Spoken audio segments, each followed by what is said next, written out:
Hashem's Vasai Tivtach Lopia Gitzal Sachal. We're now on the 13th Perek of Shmuel Aleph. This Perek highlights some very, very important life lessons. The first is the idea of patience. And the second is the idea that HaKadosh Baruch Hu makes each one of us able to do all the right things. And it is through our Yetzer Hara, or times where we just can't listen to that inner voice, that we end up straying from doing exactly what's perfect in the eyes of Hashem. But ultimately, each one of us really has that capability inside of us. Now, how does that apply to the Perek? Well, let's understand the Perek together. Shaul was the king in totality for 2 years. And at the beginning, in his first year of reign, he is faced with setting up an army. So he sets up 3,000 people. 2,000 of them went with him in Mechmas and in the country outside of Beit El. 1,000 went with Yonatan. So who's Yonatan? So that, without any introduction or anything that would highlight who he is, we know that that's his son. And perhaps Yonasan grabs these 1,000 men, takes them, and that was something that perhaps his father did not give agreement to, but he's in charge of 1,000 of the men, and the rest of the men, Shaul sends home to their homes. Why is that significant? Well, we know Shaul, he is a pure, and he is all L'shem Shamayim, and he feels that, a too large of an army would not be helpful, because too large of an army would go along the lines of Kochi Ve'otzim Yadi Yasule Sachai Lazeh, that it's all because of me, it's all because of my army, and so he purposely doesn't have a very large army. Now, Yonatan is able to strike down one of the heads of the Plishtim. Now, perhaps that is the part that he does by himself, because he really is assigned by his father to the 1,000 men. But there's a machlokas, something doesn't feel right. It doesn't feel right that Yonatan doesn't have, it's not Yonatan ben Shaul. And so we can already foreshadow that there is a part that just doesn't seem with the close bond that perhaps he has with his father. And the Plishtim hear about this, and Shaul blows the shofar and tells everybody, everyone should hear about what's happening. And basically, once everybody hears about that, Leimor Shaul, Hikash Shaul es Netziva Plishti, when everyone hears that Shaul was the one who killed the Netziva Plishti, and Gam Nivash Yisrael B'Plishtim, and the Bnei Yisrael are really like they're not being favorable in the eyes of the Plishtim. V'yizaku ha'am achari Shaul ha'Gilgal. All the people rally to Shaul in Gilgal. So what's happening is, was it Shaul? I thought it was Yonasan who hit the Plishti. But here highlights something that we know to be true, which is the leader is responsible. Shmuel, in his narration, is suggesting the leader Shaul is responsible, whether it was something that he commanded, whether it was something that just happened under his watch. At the end of the day, it is the leader who has to take responsibility for the situation that the people are in. That's going to be significant in a short while, and we'll see why. So the Plishtim, they gather, and they have a huge amount of people. They have 30,000 chariots and 6,000 riders. And they're numerous, kachol al sfas hayam. They are really, really large in number. And they march up in Mechmas, east of Beis Aven. And that really suggests that they're going really into the land in a very strong way. And it is the Bnei Yisrael, when they hear that and when they see it, and what do they do? Vayitchabu ha'am b'ma'aros, b'chavachim, b'salaim, Tzirichim and Babaros. They hide everywhere they can. They hide in the caves, they hide in the rocks, they hide in the tunnels, they hide everywhere that they possibly can. They are really afraid.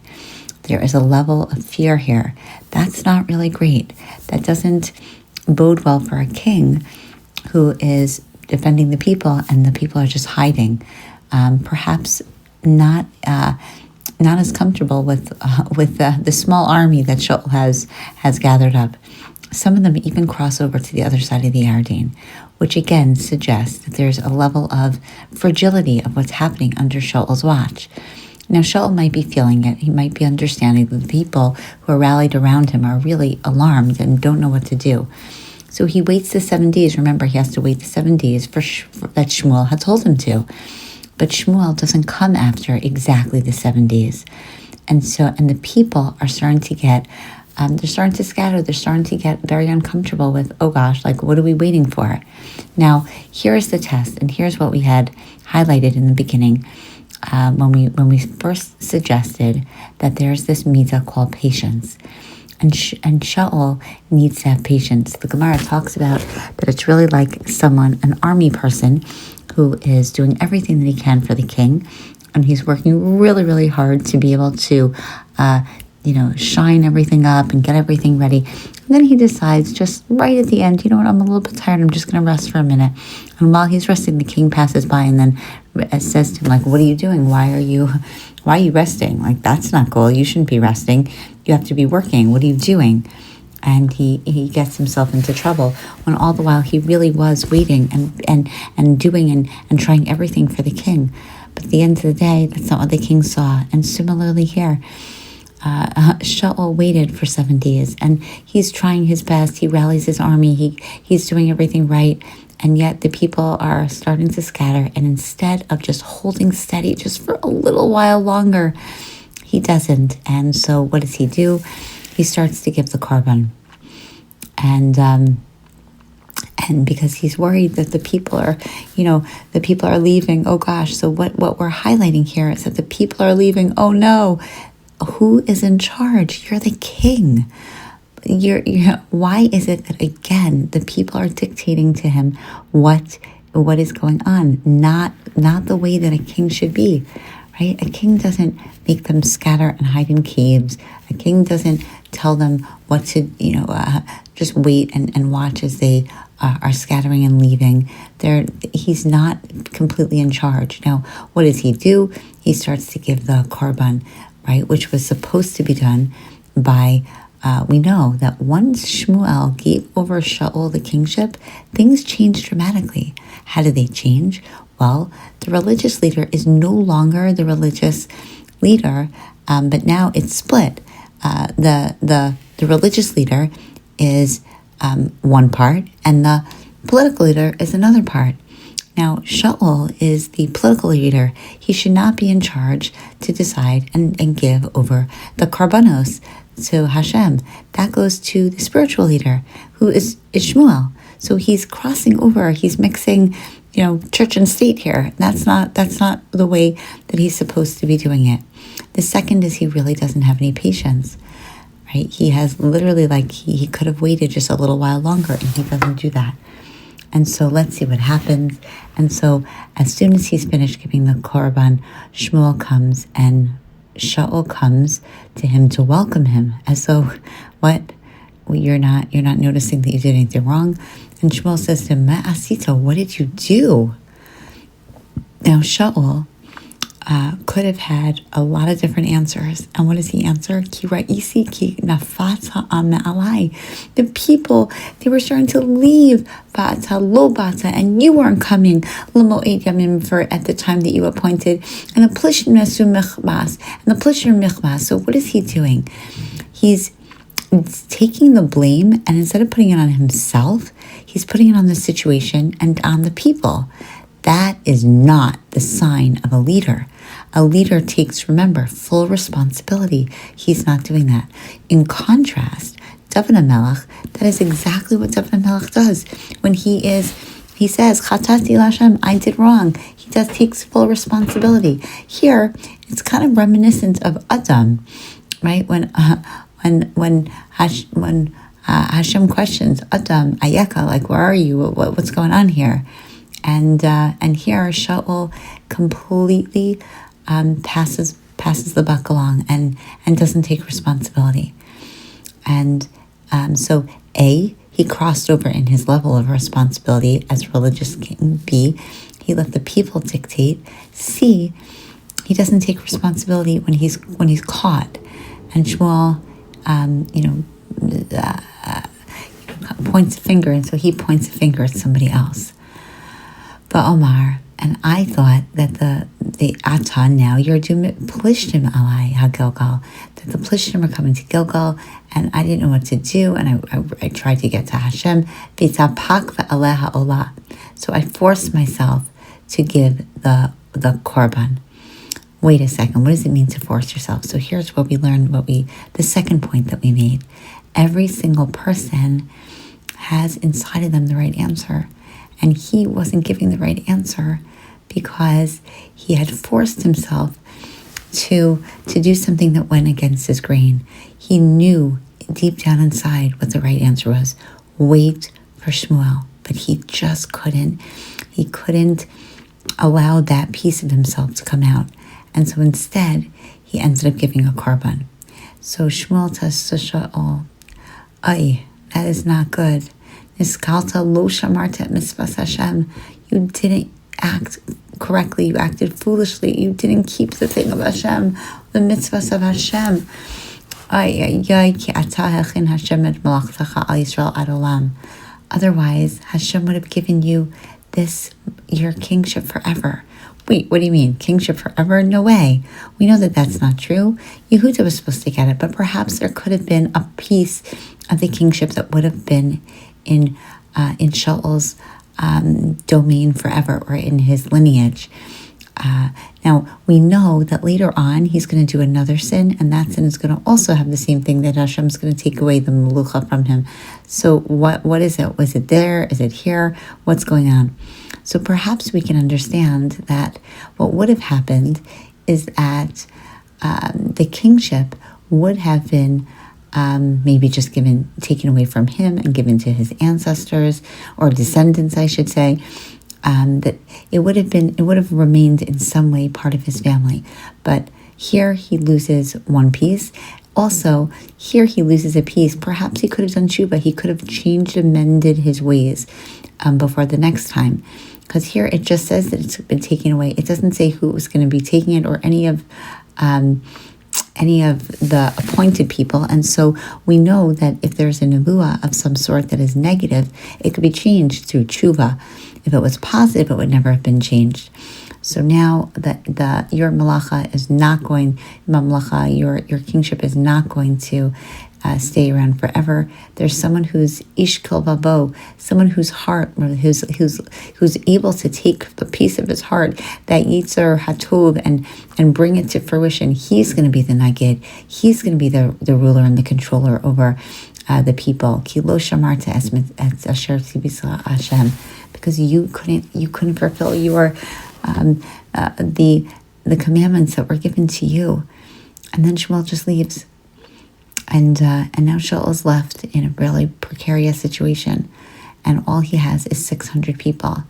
And we know that now Shaul, Yonasan Beno, Shaul and Yonasan, his son, finally, we're getting a little bit of a piece of the bondage that happens. So that's where the Mefarshim come to suggest that in the beginning of the Perek, Yonasan is just really acting on his own accord.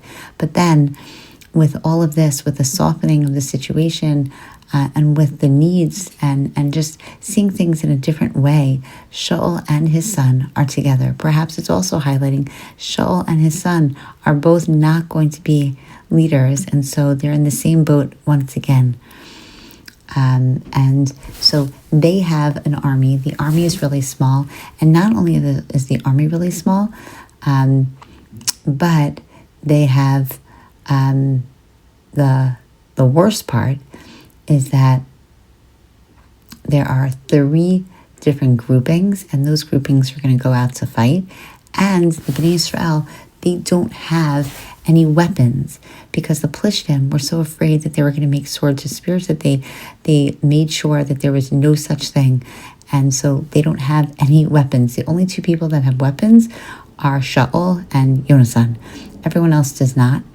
They just have regular, their plowshares and their axes and all of those things, and they don't have any of the,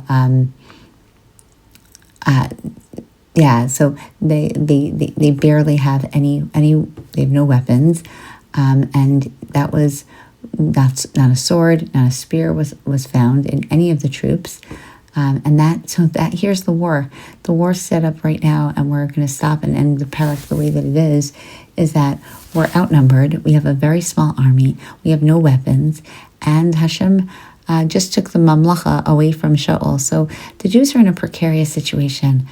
And Shaul's his kingship has really fallen from grace very early on.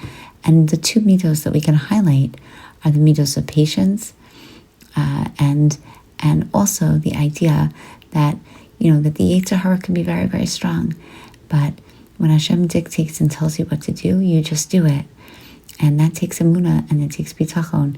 Now, what is it about Shaul? Shaul was so pure. We've mentioned before, his purity was really.